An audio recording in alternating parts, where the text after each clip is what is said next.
Ruud Gil, nome de batismo de Ruud Gullit, é um ex-futebolista holandês, um dos maiores do país e do mundo nos anos 80. Era dotado de extrema velocidade e estupenda força, em seu rico repertório, sempre executava velozes dribles e belos arremates potentes de fora da área. Com toda a sua técnica, inteligência, força e impulsão, Gullit é considerado até hoje como um dos poucos jogadores completos na história do futebol. Atuava tanto como líbero, meia ou atacante, demonstrando sempre amor à camisa em todos os clubes que passou, sendo ídolo e campeão em todos eles como jogador. Em 87, foi eleito o melhor jogador do mundo, prêmio chamado de Ballon d'Or na época. Na cerimônia de entrega deste prêmio, dedicou sua vitória ao então preso político, Nelson Mandela.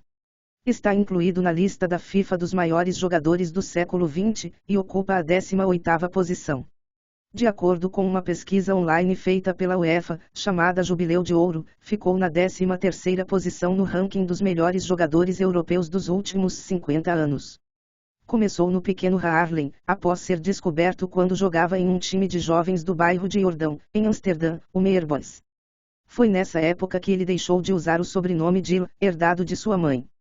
Pediu autorização ao seu pai para usar o sobrenome deste, Gullit, considerado por ele mais imponente. Havia jogado apenas 5 partidas e o clube foi rebaixado.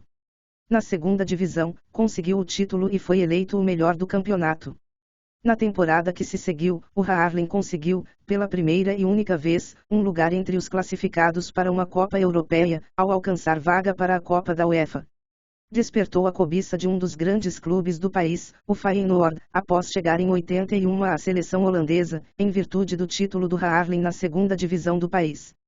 Já exibia a personalidade forte e os dreadlocks nos cabelos que o caracterizariam.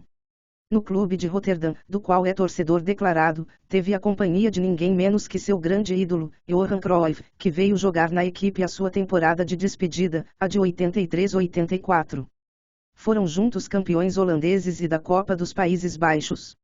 Após 2 temporadas no Feyenoord, foi transferido ao PSV Eindhoven, então a terceira equipe do país em títulos.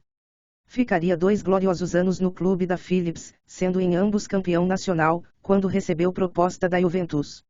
Ele, que jogou em 2 dos 3 grandes times de seu país, jamais voltaria a atuar em clubes holandeses. Declararia que poderia ter jogado no que faltou, o Ajax, mas os dirigentes teriam arrogantemente manifestado o desejo de que Gullit fosse até o clube, e não o contrário. Todavia, quando me cruzo com dirigentes do Ajax daqueles anos me pedem perdão por como me trataram, disse. Embora o PSV quisesse o negócio, Gullit não gostava da difícil missão de ser um substituto de Michel Platini e preferiu acertar com outra tradicional equipe italiana, o Milan, que na mesma época acertou a contratação de seu compatriota Marco Van Basten. Chegou a Milão por 9 milhões de dólares, e não precisou de muito tempo para se consagrar também no clube, participando da campanha que deu ao Milan seu 11º título na Série A, encerrando 11 anos de jejum. Durante a sua primeira temporada, receberia a Bola de Ouro da France Football, a qual dedicou ao líder negro sul-africano Nelson Mandela, que ainda estava preso. Na temporada seguinte, a dupla com Van Basten virou um trio com a chegada de outro compatriota, Frank Rijkaard, todos recém-campeões da Euro 88. E o sucesso só aumentou, credenciada a disputar a Copa dos Campeões da UEFA, o Milan reconquistou seu 3º troféu no torneio, 20 anos após seu último, firmando-se como o clube italiano que mais venceu a mais importante competição de clubes europeus, de quebra deixando para trás a rival Internazionale. Na temporada que se seguiu, a de 89-90, o Milan foi bicampeão do torneio, batendo desta vez o Benfica na final. Entretanto, embora ganhasse ainda o Scudetto de 92, conquistado de forma invicta, algo inédito no futebol italiano, Gullit foi perdendo espaço na equipe, o que incluiu a sua não escalação na final da Copa dos Campeões de 93, onde os rossoneri foram derrotados pelo Olympique Marselha. Na temporada seguinte, a de 93-94, resolveu mudar-se para a Sampdoria, sendo logo campeão da Copa da Itália, o que lhe ocasionou um breve retorno ao Milan, voltando à Samp ainda em 94.